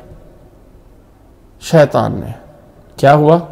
فَأَخْرَجَهُمَا مِمَّا كَانَا فِيهِ، اس جگہ سے نکلوا دیا جس میں وہ تھے، اس جگہ سے نکلوا دیا جس میں وہ تھے، وہ جنت جس میں وہ تھے نا اس سے نکلوا دیا.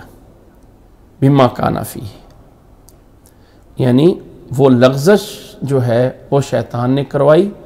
اور پھر نتیجہ کیا ہوا؟ یہ فاس سببیہ نہیں ہے، سبب نہیں ہے. یعنی آپ یہ کہہ لیں کہ ان کا نکلنا سبب ہے اس زلہ کا، نہیں.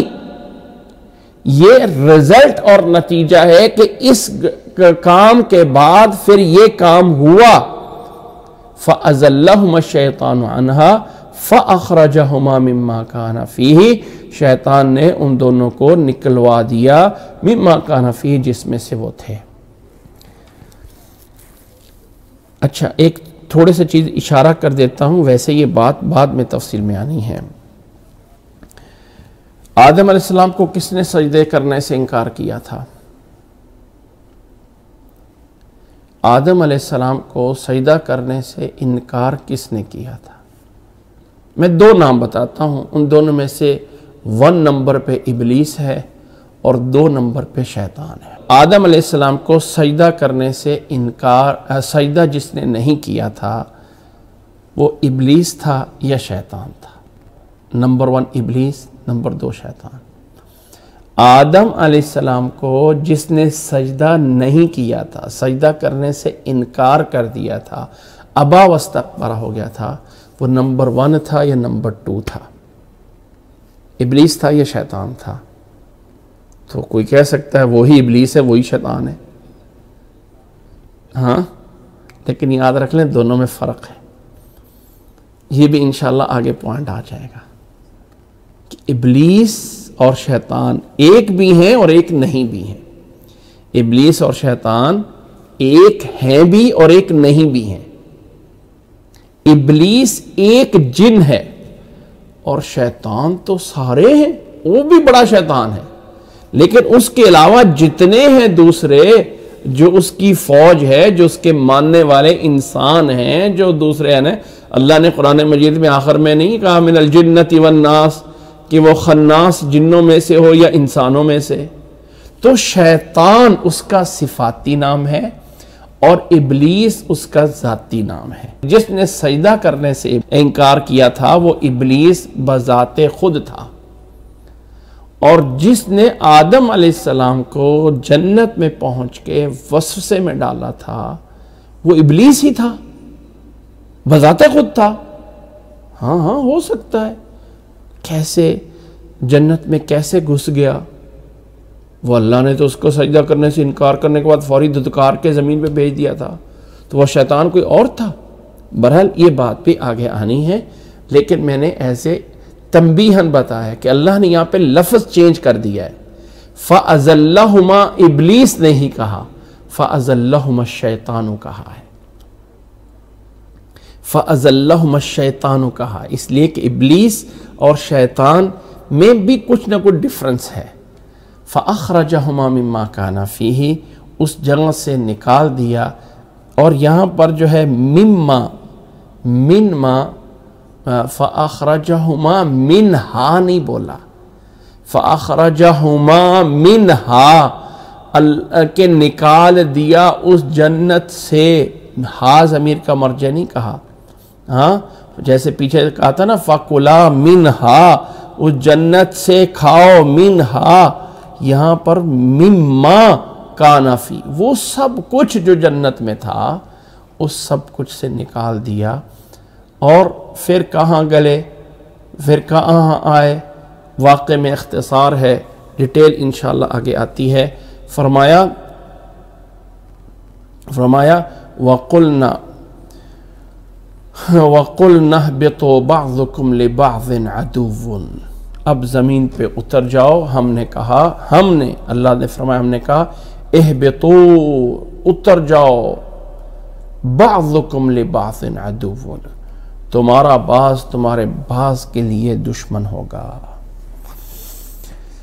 یہ اللہ کا خطاب کس کے لیے ہے؟ ابلیس کے لیے ہے یا آدم علیہ السلام کے لیے ہے یا دونوں کے لیے ہے یا دونوں کا آپس میں ہے یا کس کے لیے ہے؟ اور بعضکم لبعض سے مراد انسان اور جنات آپس میں دشمن ہیں یا جنات اور جو ہے وہ آپس میں دشمن ہیں یا انسان ایک دوسرے کا دشمن ہے؟ کہیں یہ تو نہیں ہے. اس سے کیا مراد ہے بعضکم لبعض؟ بہرحال اس پہ بات ہوگی. اللہ نے فرمایا جاؤ اتر جاؤ تم بھی اور تم آپس میں, یعنی اس کا ایک خلاصہ بیان کر دیتا ہوں. تم بھی یعنی انسان اور اس کے مقابل میں وہ ابلیس اور ابلیس کے ساتھ دوسرے شیاطین, تم آپس میں دشمن ہو گئے. وَلَكُمْ فِي الْأَرْضِ مُسْتَقَرٌّ وَمَتَاعٌ إِلَىٰ حِينٍ تمہارا لیے زمین پہ مستقر ایک قرارگاہ ہوگی, ایک ٹھہرنے کی جگہ ہوگی. وَمَتَاعٌ إِلَىٰ حِينٍ اور وہاں پہ ساز و سامان ہوگا تھوڑی دیر کے لیے. پیچھے تو اللہ تعالیٰ نے کہا ہے, ذرا غور کیجئے گا پیچھے کی آیت, هُوَ الَّذِي خَلَقَ لَكُم مَّا فِي الْأَرْضِ جَمِيعًا اس اللہ نے زمین کا جو کچھ ہے تمہارے لیے بنا, جو کچھ ہے. اور یہاں پر جو ہے وہ فرمایا ہے, یہاں پر فرمایا ہے کہ وَلَكُمْ فِي الْأَرْضِ مُسْتَقَرٌّ وَمَتَاعٌ إِلَىٰ حِينٍ کہ زمین پہ تمہارے لیے ٹھکانہ ہے, ٹھہرنا ہے کچھ دیر. اور متاعن کہتے ہیں تھوڑا سا ساز و سامان, اس لیے کہ زمین کا سارا بھراؤ بھی ہو جائے نا تو جنت کے مقابلے میں متاعن ہی ہے.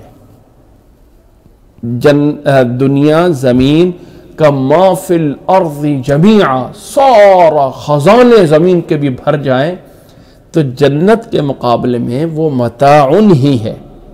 متاعن کہتے ہیں انما هذه الحیات الدنیا متاع, یہ دنیا جو ہے وہ تھوڑا سا ساز و سامان ہے.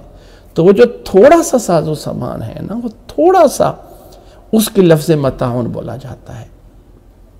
تو یہ تمہارے لیے اس لیے کہ یہاں جنت کے مقابل میں آ رہا ہے, وہاں زمین کا ایک بڑی چیز دینا مقصد تھا, اس لیے لکم فی الارض جمیعا, اور یہاں پہ اس کو متاعن کا الہین بتلا گیا اس لیے کہ اب جنت کے مقابلے میں جب آ رہے ہیں تو وہ تو تھوڑی سا ہی ہے. وَلَكُمْ فِي الْأَرْضِ مُسْتَقَرٌّ وَمَتَاعٌ إِلَىٰ حِينٍ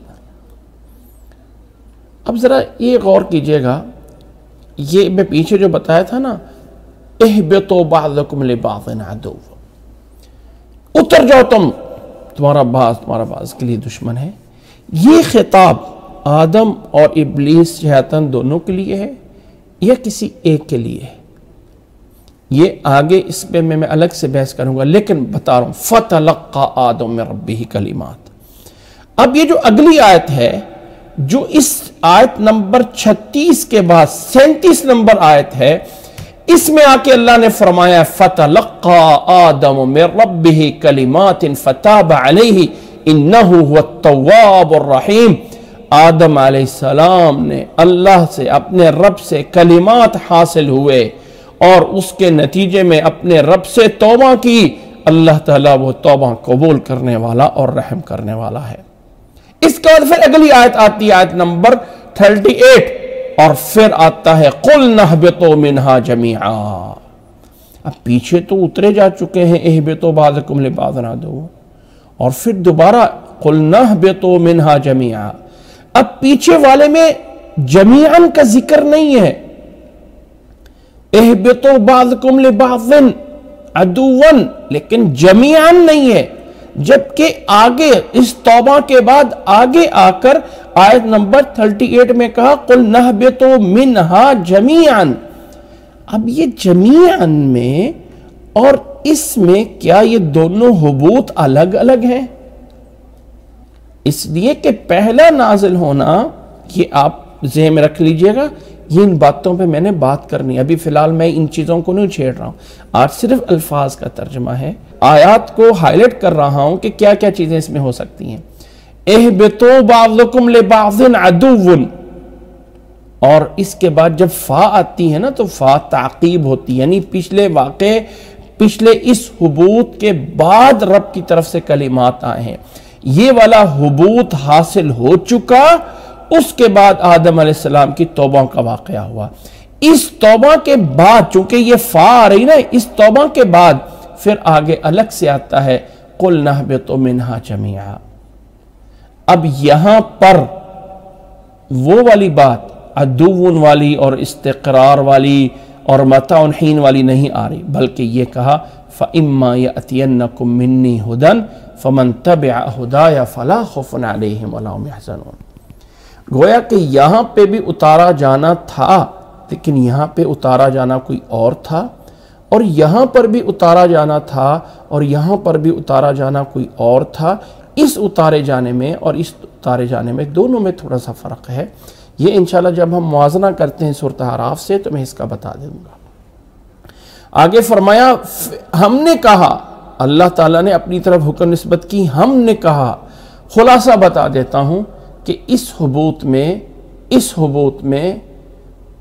واللہ اعلم یہ جو قُلْ نَهْبِطُوا بَعْضُكُمْ لِبَعْضٍ عَدُوٌّ وَلَكُمْ فِي الْأَرْضِ مُسْتَقَرٌّ وَمَتَاعٌ إِلَىٰ حِينٍ، اس پہلے حبوط میں ابلیس اور شیاطین، ابلیس اور ابلیس کے لوگ شامل ہو سکتے ہیں، اور ابھی تک آدم علیہ السلام نہیں اتارے گئے۔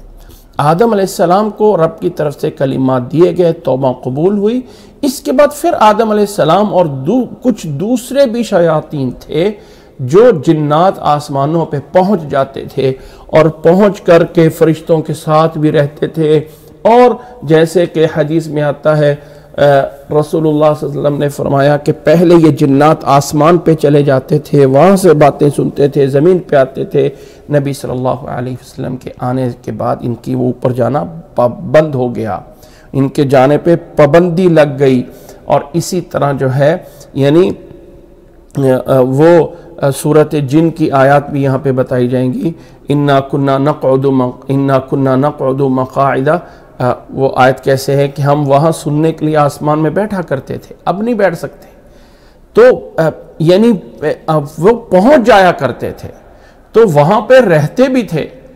تو جب آدم علیہ السلام کو اتارا گیا تو پھر جمیعاً وہ سب کے سب اتارے گئے، یعنی دوبارہ جاتے تو رہے لیکن وہاں ٹھکانہ ختم ہو گیا، جبکہ پہلے اس اتارے جانے میں یعنی ابلیس کا مین اتارا جانا ہے، جیسے کہ سورۃ اعراف میں آئے گا فَخْرُجْ مِنْهَا فَإِنَّكَ رَجِيمٌ، فَخْرُجْ مِنْهَا، نکل جا تو رجیم ہے۔ پھر فَتَلَقَّى آدَمُ مِنْ رَبِّهِ كَلِمَاتٍ فَتَابَ عَلَيْهِ إِنَّهُ التَّوَّابُ الرَّحِيمُ ہوا۔ پھر اللہ تعالیٰ نے زمین پہ اتارا، اور اتار کر کے ایک ہدایت دی، ایک قانون دیا، ایک رول دیا، اور فرمایا فَإِمَّا يَأْتِيَنَّكُم مِّنِّي هُدًى فَمَن تَبِعَ هُدَايَ فَلَا خَوْفٌ عَلَيْهِمْ وَلَا هُمْ يَحْزَنُونَ۔ جاؤ زمین پہ اب میری طرف سے ہدایت آ رہی ہے۔ یہ سورۃ البقرہ جو ھدی للمتقین سے شروع ہوئی، جو پچھلی سورت اہدنا الصراط المستقیم مانگا تھا، اب ھدی للمتقین سے ہوئی، اور پھر اولئک علی ھدی من ربہم ہوا، تو وہی ہدایت آئے گی تمہارے پاس۔ فَإِمَّا يَأْتِيَنَّكُم مِّنِّي هُدًى فَمَن تَبِعَ هُدَايَ، جس نے میری اس ہدایت کی اتباع کی، فَلَا خَوْفٌ عَلَيْهِمْ وَلَا هُمْ يَحْزَنُونَ، ان پہ کوئی غم اور ان پہ کوئی خوف اور کوئی غم نہیں ہوگا۔ خوف کہتے ہیں آئندہ مستقبل میں آنے والی مشکلات سے ڈرنے کا نام خوف ہے، اور حزن اور غم ہوتا ہے ماضی میں گزرے ہوئے ایسی چیزیں جس کو سوچ کے انسان غم کرتا ہے، تو گزشتہ چیزوں پر بھی کوئی غم نہیں ہوگا اور آنے والی کسی چیز پر بھی کوئی خوف نہیں ہوگا اگر میری اس ہدایت پہ تم چلتے رہے۔ والذین کفروا وکذبوا بآیاتنا، لیکن جنہوں نے کفر کیا اور ہماری آیات کو جھٹلایا، اور وہ آیات کیا ہوں گی؟ کون سی آیت ہوں گی؟ وہی ہدایت ہوگی جو ہدایت میری طرف سے آئے گی۔ جس نے ان آیات کو جھٹلایا، اولئک اصحاب النار، وہ لوگ ہیں جہنم والے، ہم فیہا خالدون، وہ لوگ اس میں ہمیشہ ہمیشہ رہیں گے، وہ لوگ اس جہنم میں ہمیشہ ہمیشہ رہیں گے۔ اللہ اکبر۔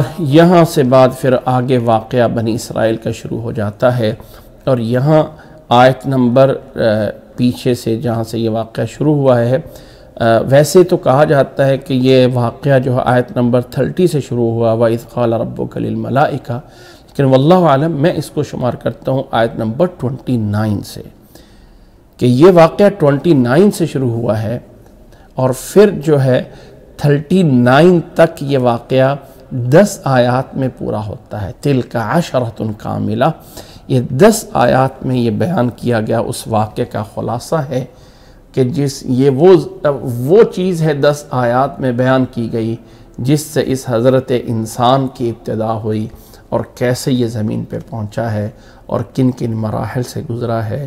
اللہ تعالیٰ مجھے اور آپ کو اس قرآن مجید میں غور اور فکر تدبر کرنے کی توفیق عطا فرمائے، اور اللہ مجھے اور آپ کو اس کو صحیح معنی میں سمجھنے کی، اور اللہ مجھے اور آپ کو ان چیزوں سے یعنی کچھ حاصل کر کے اللہ مجھے اور آپ کو اس پہ عمل کرنے کی توفیق عطا فرمائے۔ جزاکم اللہ احسن الجزاء، وآخر دعوانا ان الحمد للہ رب العالمین۔